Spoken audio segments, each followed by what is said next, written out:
Today saw multiple YSL defendants face hearings to declare whether they would accept prosecutors' plea deals or instead go to trial and try their luck in court.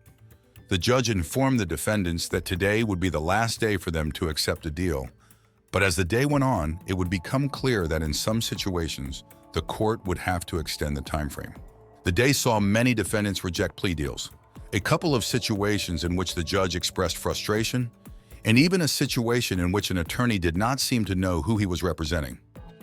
All right, just 1 second. Is this, if I understand, whatever the offer was is no longer available as of today?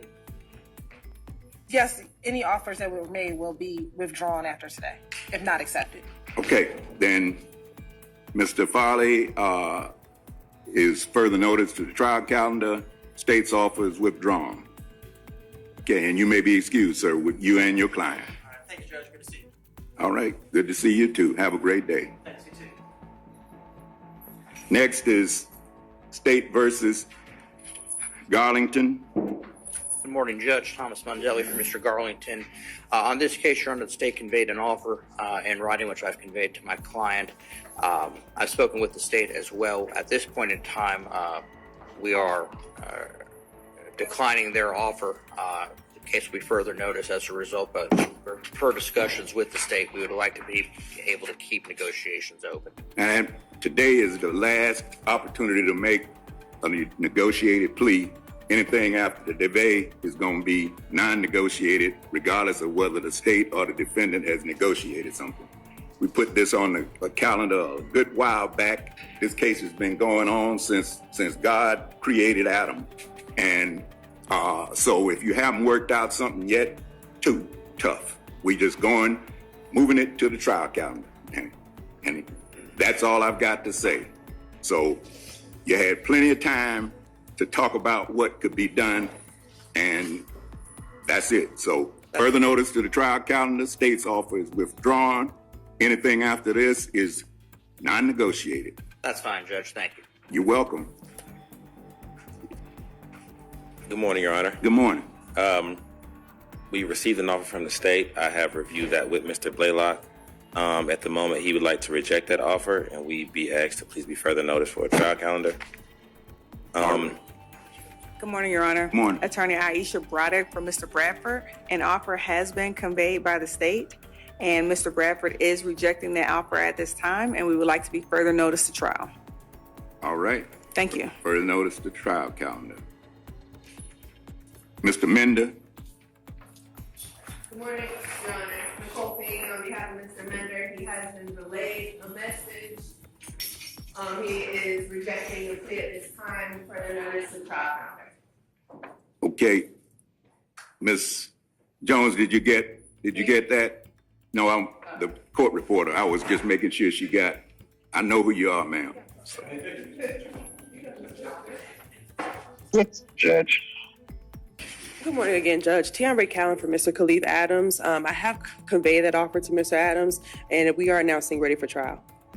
Okay, further notice to the trial calendar. Thanks, Judge. All right. That concludes my business. May I be excused? You may. Thank you. In a stunning moment, one attorney seemed not to know the identity of his client.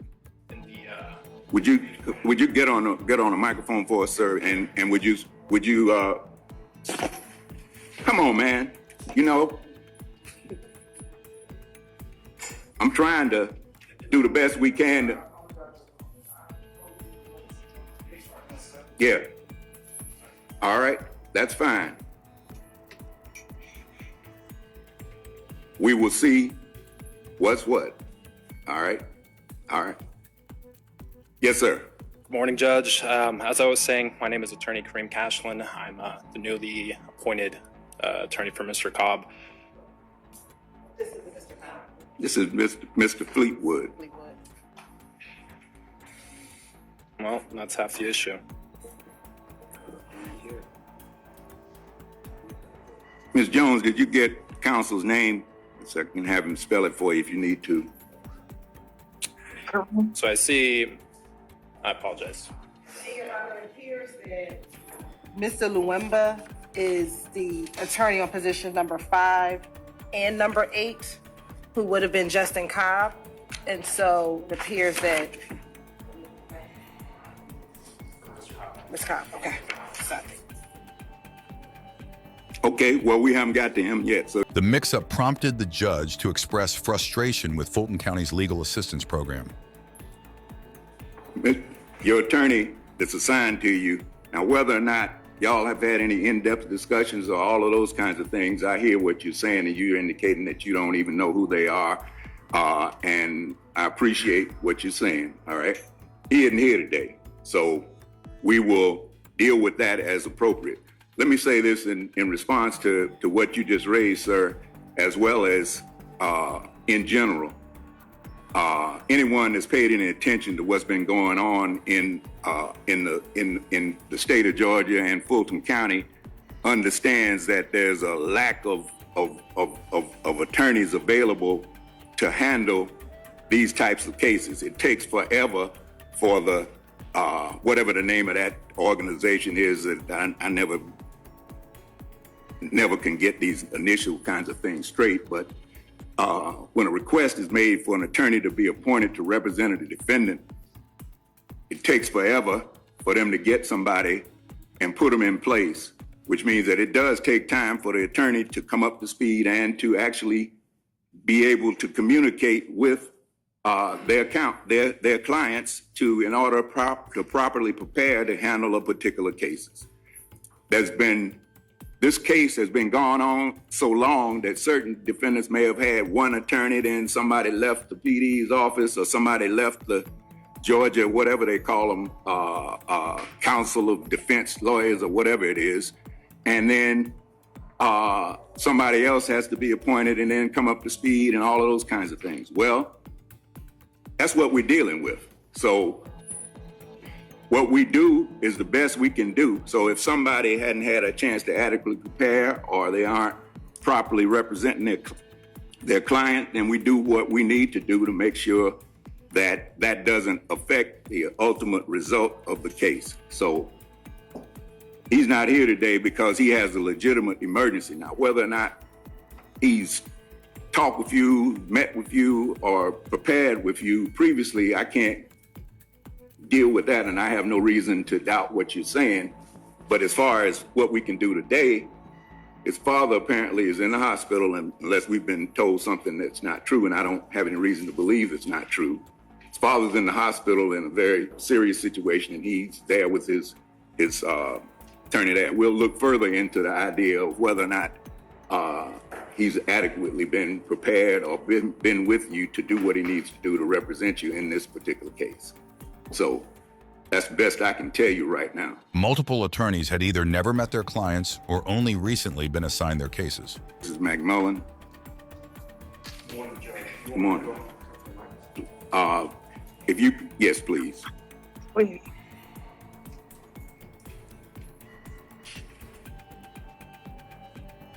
Good morning, Judge. Attorney Lim here for Mr. McMullen.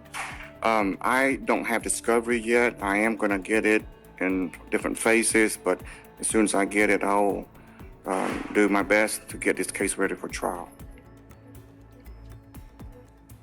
You were just recently appointed. Yes, Your Honor. You do not. Well, that's what I'm saying we're dealing with. Guess we'll hold this one open as well to allow. Let me see, what do we got for?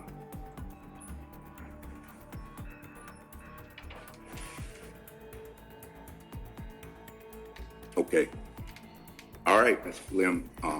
Then we'll leave it open and you can continue to come up to speed.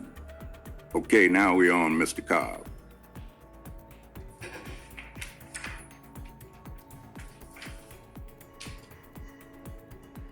Good morning again, Your Honor. As mentioned, I'm Attorney Kareem Cashlin. I was recently appointed on the case not even a month ago.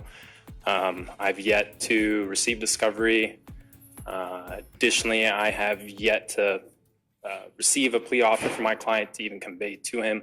And critically, Your Honor, unfortunately, I have been unable to get in contact with my client. I don't believe he is necessarily absconded from the court's jurisdiction. I believe it's more of a clerical error in that the conflict office has not given me proper contact information. So I'll have to go to the clerk and ascertain that info for him.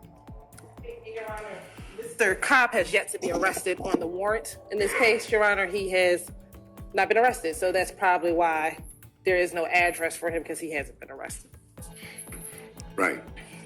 If he's been, my understanding since we started, he hadn't been in custody, and his whereabouts are unknown at this particular point in time. Yes, Your Honor, he's the last defendant that has not been arrested. And I have seen in his history on Odyssey that he might have been returned to Washington State Prison. I checked their database, and he's not an inmate located there. I don't believe we aren't showing that Mr. Cobb is in custody anywhere else, are we? Correct. No. No, Your Honor, not at this time, no. All right, well, unless and until he's before the court, then there's nothing we can do about Mr. Cobb's case. I would just say stay ready. If he's brought into custody or whatever, then you start from there. Will do, Your Honor. May I be excused? Yes, sir. Have a good day. Thank you. You too. Next would be Mr. Winfrey, but I don't see Mr. Francis. Oh. And one defendant confronted the judge, claiming that his attorney was unresponsive. A leave of absence, and he's out of the country currently, and so yeah, briefly, go ahead. On the record, I'd like to fire that counsel. He had legally corresponded with me, no type of way with this case. If you saying this is the final plea, and I ain't had one lawyer visit, I ain't even got my discovery pack. So I would like to retain another counsel because I feel like I have been ineffective counsel by the lawyer visit. Mr. Frank, I don't see no time. Never went to court, never met with him, never answer the phone, and I understand that we've been since I do have a right. Yes, sir. That's true. Are you asking to be able to get someone else appointed, or are you saying that you have the resources or intend to hire private counsel? I can hire a private counsel and retain another. I'd like to be appointed another counsel. Okay, well, let me make sure we're on the same wavelength. What I'm asking is, our understanding was that you were indigent and not able to afford to hire an attorney. Okay, well, then the question isn't whether you can hire a private counsel or get someone appointed. It would be either you end up having to stay with Mr. Francis or you're able to get someone else. I understand what you're asking, and we'll take that up at a later date because we need to have him here to be able to hear from Mr. Francis, because he didn't, I guess he got appointed right before the last time we were in court. Was that not? I'm not arguing with you. Sir, I'm not disputing what you're saying right now, okay? I'm just saying I need to have him here so we can know the reason why, if he hasn't been able to contact you or go forward with you. And unless and until we find out, we're not going to just give you another lawyer. Well, I have my family retained when I want to. Well, you're free to do that at any time. You're free to do that. I'm doing it now on the record. I don't want it with my attorney. Okay, I hear you, and I just said I'm not going to deal with that until we have an opportunity to have the attorney present. Okay, I got you loud and clear, sir. Okay. All right, if there's nothing further, anything from the state? No, we'll just proceed with the other defendants, and I guess when this one is ready for trial, we'll come over and handle these defendants. All right.